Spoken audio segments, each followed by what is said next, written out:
Maka kita harus berpikir bersama, bagaimana di rumahku ada surga? Bagaimana anak-anak betah di rumah? Bagaimana ketika ayah datang, itu anak semua bergembira. Dan ketika sang ayah pulang, ayah pun gembira masuk rumahnya. Nah, ada anak-anak yang ayahnya kerja keluar kota, jemaah. Ibu ngomong, ayahmu mau pulang. Ya Allah, mau pulang ayah? Kayaknya belum waktunya, kata dia. Itu keberadaan ayahnya itu merusak kebahagiaan anak-anak dan sang ibu ini. Ada yang orang tua kalau anaknya masuk pesantren seneng, ya Allah, nah berangkat, nah alhamdulillah, nah bapak antar nak. Karena ketika anaknya berangkat ke pesantren, orang tuanya alhamdulillah. Nih sekarang anak-anak mau pulang dari pesantren. Ada orang tua yang mulai mikir, ya Allah ya, mudah-mudahan liburannya nggak panjang anak-anak. Maka kita harus menghadirkan di rumah kita sifat-sifat penghuni surga. Baru ada surga di rumahnya. Bismillahirrahmanirrahim.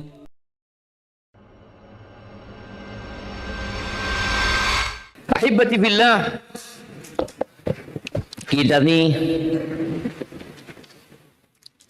sering berdoa. Dan Nabi SAW mengajarkan doa itu dan beliau sering membaca doa itu. Doa kita, Rabbana atina fid dunya hasanah wa fil akhirati hasanah wa qina adzabannar. Nah, ana mau tanya, artinya apa? Rabbana atina, baca doa itu enggak? Ya, Ustaz mau tanya, apa artinya? Rabbana atina fid dunya hasanah. Apa artinya? Tahulah artinya.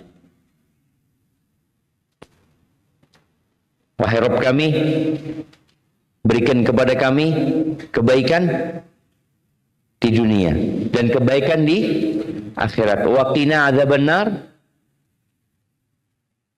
dan selamatkan kami dari apa? Dari api neraka. Masya Allah, fadhal. Iya, dari api neraka. Yang namanya kebaikan di dunia, kebaikan di akhirat, semua bentuk kebaikan, jemaah. Diselamatkan dari api neraka karena orang yang dapat kebaikan di akhirat belum tentu selamat dari api neraka. Apa pasti selamat?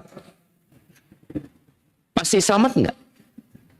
Ada orang yang masuk surga lewat neraka dulu.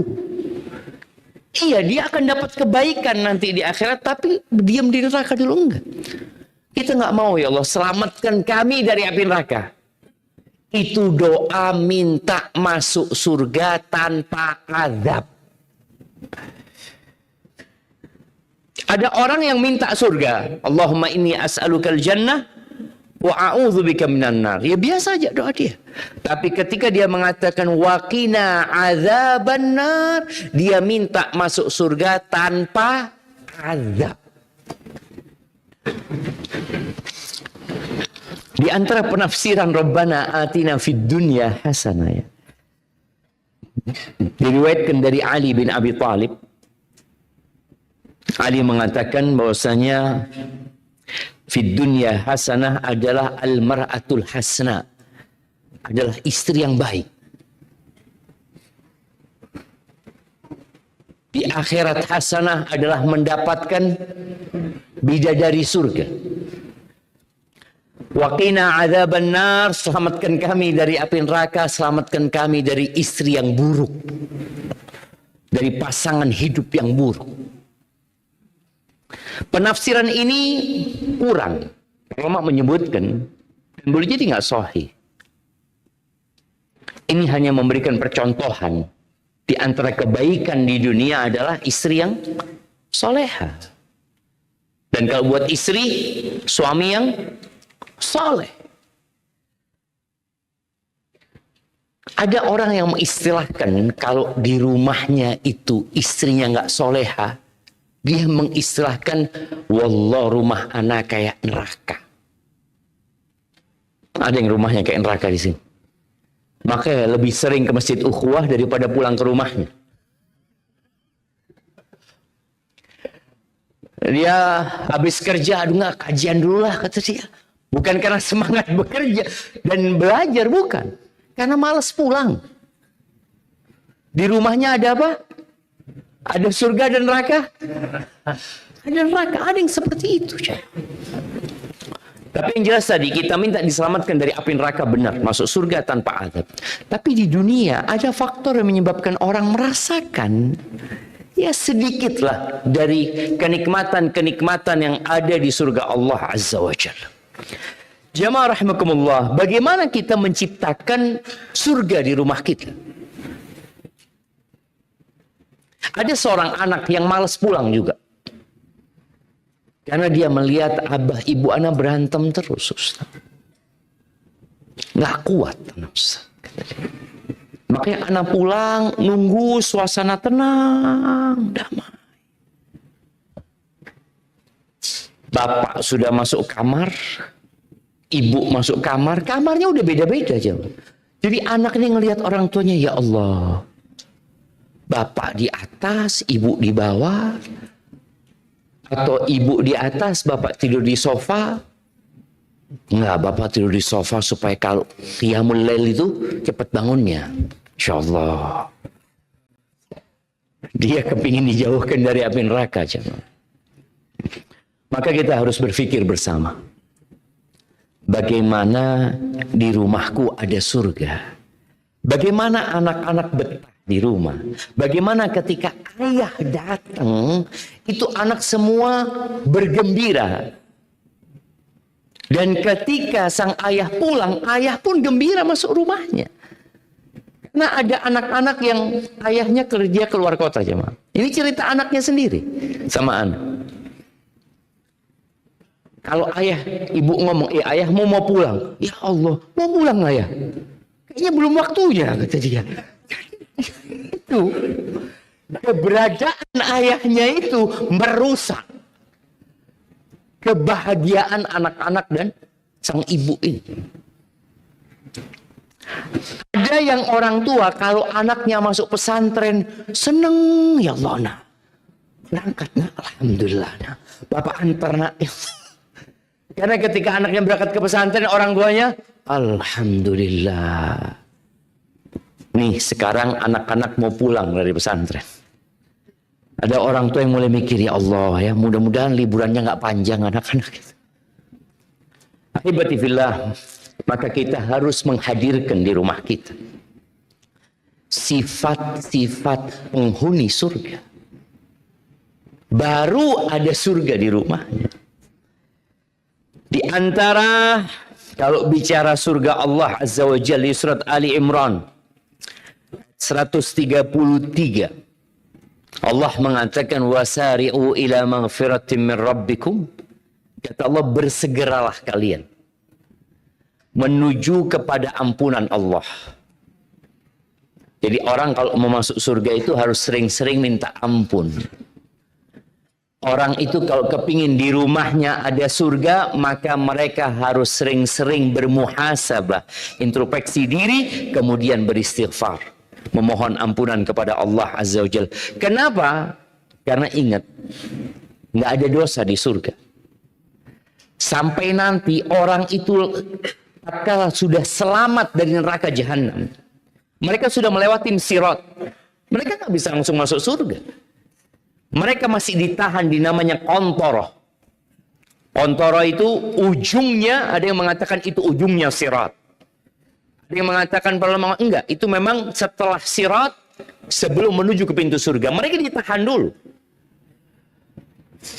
Kenapa harus ditahan? Kan sudah selamat dari api neraka. Mereka harus dibersihkan dan disucikan. Di antara mereka.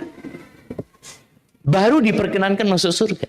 Maka kita kalau ingin di rumah kita ada surga, semua anggota keluarga harus sering-sering istighfar.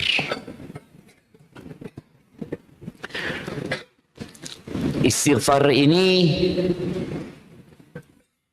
butuh berwudu. Jamaah, enggak. Istighfar ini apa harus menghadap kiblat?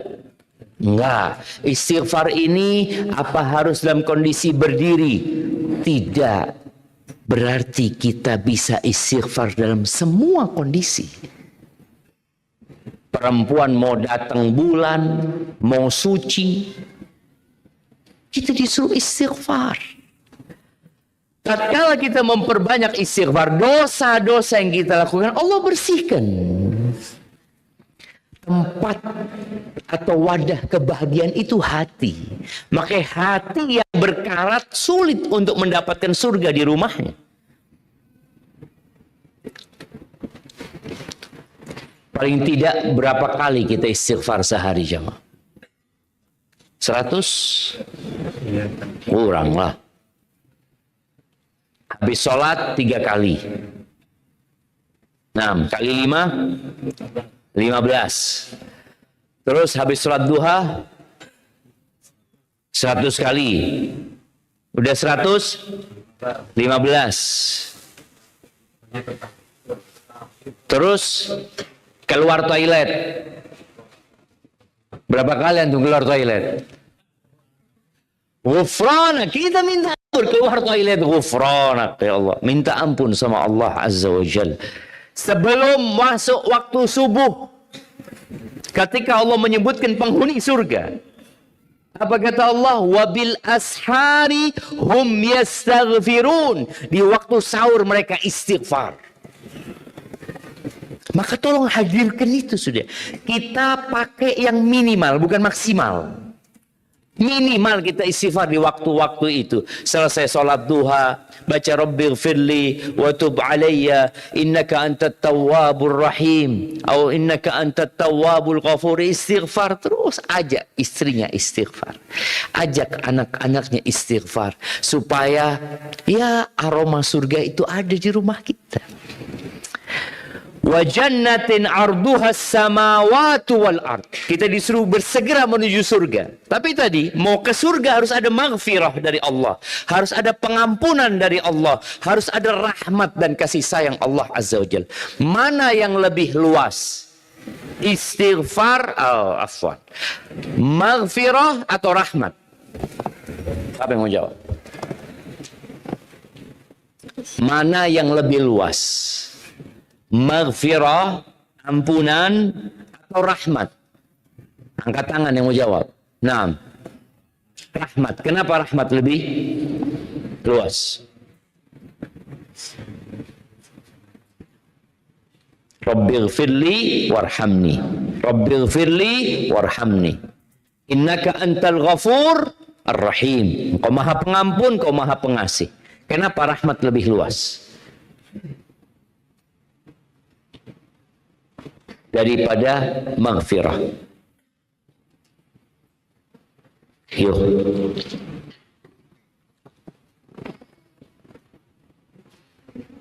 Nah, beliau bisa jawab lebih luas rahmat. Betul, sahih. Tapi pertanyaan selanjutnya, kenapa rahmat lebih luas daripada maghfirah? Siapa yang mau jawab? Atau bahkan mendapatkan rahmat dari Allah. Subhanallah, barakallahu fikum. Nah, karena rahmat Allah itu meliputi segala sesuatu, bahkan binatang-binatang pun, orang-orang kafir pun di dunia masih mendapatkan rahmat Allah Azza wa Jalla. Barakallahu fikum.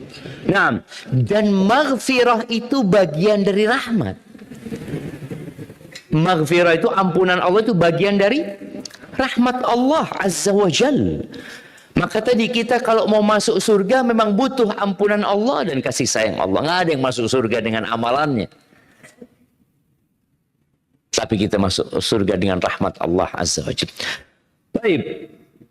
Dan ternyata di surga itu tidak ada omongan yang nggak enak, jemaah. Kita kalau mau rumah kita kayak surga, bagaimana omongannya suami ini enak, istri juga enak, komunikasi yang baik. Mungkin itu bahasanya. Allah Azza wa Jalla menyebutkan di surat Al-Ghashiyah ayat 11, La tasma'u fiha laghiyah. Nggak ada Surga itu nggak ada engkau akan dengar omongan-omongan yang batil, omongan-omongan yang tidak berguna, apalagi yang haram. Yang nggak berguna aja nggak ada. Makanya kita tahu dalam agama kita, kalimat tolak ada nggak di surga? Ada nggak di surga kalimat talak? Antum capek sama bidadari itu, ya Allah sudah aku ceraikan kau sudah. Ada kayak gitu? Nggak bakalan ada gitu. Si sebagian rumah orang itu kalau lagi marah sama istrinya, apa yang dia omongkan? Nanti saya ceraikan. Apa kita pisah saja? Kata tolak ini serius dan berguraunya sama. Nggak boleh bermain-main dengan kata-kata itu. Maka kalau ingin rumahnya ada di rumahnya ada surga, tolong setelah memperbanyak istighfar tadi, kita tahu diri, kita bersihkan diri kita, bagaimana kita berkomunikasi dengan keluarga. La tasma'u fiha laghiya. Yang ada di situ ucapan-ucapan yang baik. Istri menghargai suaminya, omongannya penuh penghargaan. Suami menyayangi istrinya. Anak-anak yang besar menyayangi yang kecil menghargai yang besar. Dimulai dari mana ini jemaah? Dari suami istri. Kalau sang bapak omongannya enak sama istrinya, ketika ada seorang yang bertanya kepada Nabi SAW tentang hak wanita, beliau mengatakan SAW, antut'imaha idza ta'imta, engkau kasih makan dia kalau engkau makan. Wa antaksuha idza iktasaid, kalau engkau beli baju, belikan baju dia, kasih baju dia. Jangan mikirkan dirimu sendiri. Kadangkala orang ini ya di beberapa tempat ya, suami istri ini masing-masing ya mah. Suami mau beli baju sendiri, istri beli baju sendiri, beli makan pun kadangkala bayar masing-masing. Nauzubillah. Ada di Indonesia aja mah. Ada nggak ke restoran, suami pesen ini, istri pesen ini, bilnya sendiri-sendiri. Apa kata dia? Nggak kayak gitu. Suami tanggung jawab sama istrinya. Kemudian wala tadribil wajha. Jangan memukul wajah. Pesan Nabi kepada seorang suami sallallahu alaihi wasallam, wala tuqabbih.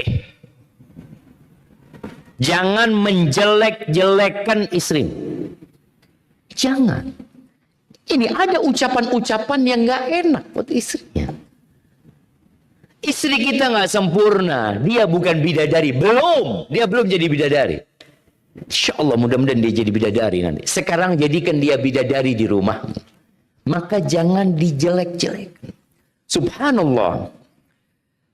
Ketika Aisyah menceritakan tentang Ummu Zara, kisah tentang 11 wanita ya, yang mereka menceritakan tentang bagaimana suami mereka ya.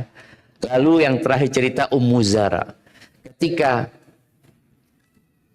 Ummu Zara menceritakan suaminya, Abu Zara ini katanya, suamiku ini baik banget. Bagaimana dia membuatku bangga dengan diriku sendiri. Bagaimana membuatku percaya diri. Jadi ada suami yang selalu mengatakan, enggak, engkau Masya Allah, engkau cantik loh. Engkau cantik loh. Nggak ada wanita yang lebih cantik dari dirimu. Padahal bohong dia. Umpamanya seperti itu. Tapi sang suami ini terus mengatakan kepada istri, enggak, engkau baik. Engkau penyabar orangnya. Engkau. Sampai istri itu, ya Allah makasih banyak ya. Itu yang perlu dilakukan suami. Bagaimana dia merangkai kata-kata yang membuat istrinya senang. Wala tuqabbih. Tapi kalau istrinya perlu dikasih nasihat, dikasih nasihat. Namun tetap dengan kata-kata yang indah. Nggak ada di rumah yang ada surga di dalamnya kebun binatang. Nggak ada. Kadangkala anak mendengar ya dalam rumah itu bapaknya habis beli apa dari kebun binatang ya. Kata-kata bapak itu semuanya sama binatang. Wala tuqabbih. Jangan menjelek-jelek. Istri pun seperti itu. Ada istri yang suka merendahkan suami. Engkau lah bang, memang nggak bisa kerja. Astagfirullahaladzim, kok aku bisa dapat jodoh kamu? Ini omongannya nggak enak. Sudah terima, kata dia. Ucapkan kata-kata yang membuat dia akhirnya bersemangat. Bang, Masya Allah bang. Aku itu ketika memilihmu sebagai pendamping hidupku, karena aku yakin engkau adalah yang terbaik bang. Kok bisa melakukan itu bang? Ya mungkin belum ada rezeki untuk saat ini, tapi kok mampu bang. Jadi kata-kata ini jemaah membuat rumah itu jadi adem ayem. Nasihat itu ya kalau bisa membangun memang. Tidak harus merendahkan orang yang kita kasih nasihat. Bagaimana Rasul Sallallahu Alaihi Wasallam ketika hendak memberikan nasihat kepada para sahabatnya, di antaranya Mu'ad bin Jabal, beliau mengatakan Sallallahu Alaihi Wasallam, Wallahi inni uhibbuk, demi Allah aku cinta sama engkau. Ini kata-kata indah. Dan penghuni surga ingat, la tasma'u fiha laghiyah. Di surat Al-Waqiah Allah mengatakan di ayat 25-26, la yasma'una fiha laghwa wala ta'thima. Nggak ada orang di surga itu mendengarkan ungkapan-ungkapan yang nggak enak, omong kosong yang tidak berguna, wala ta'thima, dan tidak pula dosa-dosa, nggak ada. Terus apa yang didengar? Illa qilan salaman salama. Positif semua yang diomongkan di surga itu. Ungkapan yang menyelamatkan kita, yang menyelamatkan saudara kita dari sakit hati. Ya gimana Ustaz kalau anak pernah mengungkapkan omongan yang membuat istri anak sakit hati? Ada aja. Anak pun pernah mungkin melakukan hal itu. Apa yang perlu dilakukan? Penghuni surga itu adalah orang-orang yang menahan emosi sebenarnya dan pandai memaafkan orang lain. Ya udah, antum minta maaf. Lo anak pemimpin Ustaz loh, nggak ada masalah. Apakah komandan yang menyakiti anak buahnya kemudian dia tidak melakukan permintaan maaf? Tetap dia minta maaf. Bisa dituntut sama anak buahnya pada hari kiamat. Apakah istri kita punya hak menuntut kita kalau kita pernah memaki dia? Punya hak nggak? Punya hak dia. Dan boleh jadi dia memang simpan hal itu. Iya bang, memang aku butuh sama engkau. Aku akan sabar. Demi anak-anak aku mempertahankan rumah tangga ini. Walaupun sudah kayak neraka mungkin rumahnya. Dan semoga engkau cepat mati bang. Ada istri yang seperti itu? Ada coba. Ada. Dia tinggal nunggu waktu. Cuma ya mungkin doanya belum dikabulkan. Jadi antum masih hidup. Tapi tadi tatkala antum ungkapannya menyenangkan hati, takut pasangan hidup kita kalau suaminya berangkat lebih dulu, ya Allah jangan sampai, Allah mudah-mudahan dipanjangkan umurnya, diberkahi dia. Bagaimana doanya Aisyah radhiyallahu taala anha. Kemudian jamaah, Nabi alaihi salatu wasallam itu memberikan jaminan surga buat orang yang bisa menjaga lisannya dan menjaga kemaluannya. Ada orang yang omongannya bagus tapi selingkuh, na'udzubillah, berzina dia. Tetap dia bawa neraka. Ada orang yang dua-duanya nggak benar, atasnya baik, wala bawahnya dia jaga.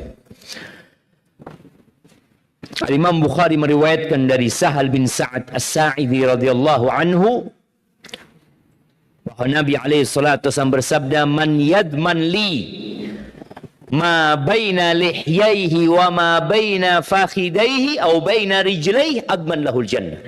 Barang siapa yang menjaminkan buat aku yang di antara kedua rahangnya, yakni lisannya, dan di antara kedua kakinya, yakni kemaluannya, aku jamin surga buat dia.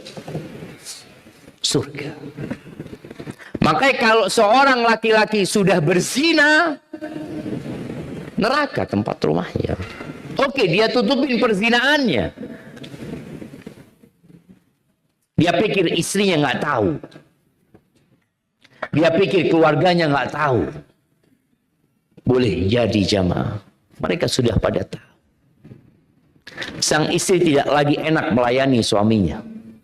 Sang suami juga nggak nyaman ketika pulang ke rumahnya ngelihat kondisi istrinya. Seorang yang tidak menjaga Allah di luar rumah, dia akan penuh dengan kecemasan terhadap istrinya. Boleh. Na'udzubillah, istrinya berzina dengan supirnya.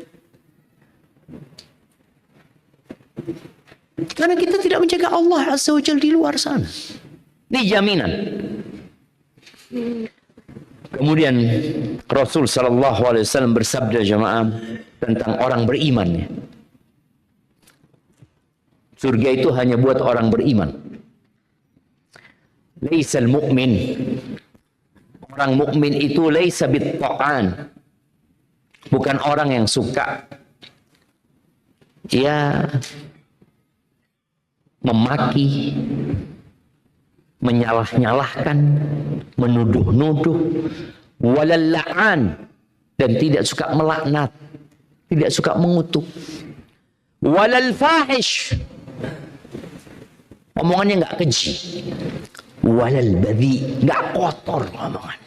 Itu orang beriman. Dan buat para wanita, ingat ya, ketika Rasul sallallahu alaihi wasallam menyebutkan penghuni neraka, ternyata kebanyakan wanita, salah satu sebabnya yukthirnal la'n. Wanita itu banyak melaknat. Omongannya pedas, kadang-kadang menyakiti. Maka tolong dijaga. Baik. Kemudian sifat yang perlu diadakan juga di rumah kita adalah sifat menerima, qanaah. Karena penghuni surga itu qanaah. Ketika penghuni surga sudah di surga, sebagaimana diriwayat Imam Muslim, Nabi alaihi salatu wasallam mengatakan, "Idza dakhala ahlul jannah al-jannah." Ketika penghuni surga sudah masuk surga, yaqulullah tabaraka wa ta'ala, Allah berkata kepada mereka, "Turiduna syai'an azidukum?" Kalian ingin sesuatu tambahan dari aku? Tuh. Allah mau memberikan tambahan, menawarkan tambahan kepada penghuni surga. Apa kata penghuni surga? Ya Allah, alam tudkhilnal jannah. Bukankah engkau sudah memasukkan kami ke surga ya Allah? Ini yang diingat nikmat-nikmat yang Allah berikan. Wa tunajjina minan nar, engkau selamatkan kami dari api neraka. Iya kata dia. Maksud mereka udah cukup ya Allah, ini sudah nikmat yang besar sekali ya Pak. Diselamatkan dari api neraka, dimasukkan ke surga. Fayakshiful hijab. Di situ tambahan dari Allah. Dibuka hijab antara Allah dengan penghuni surga. Dan mereka dikasih nikmat yang lebih agung daripada nikmat memandang kepada wajah Allah Azza wa Jalla. Jadi hadirkan qanaah di diri kita.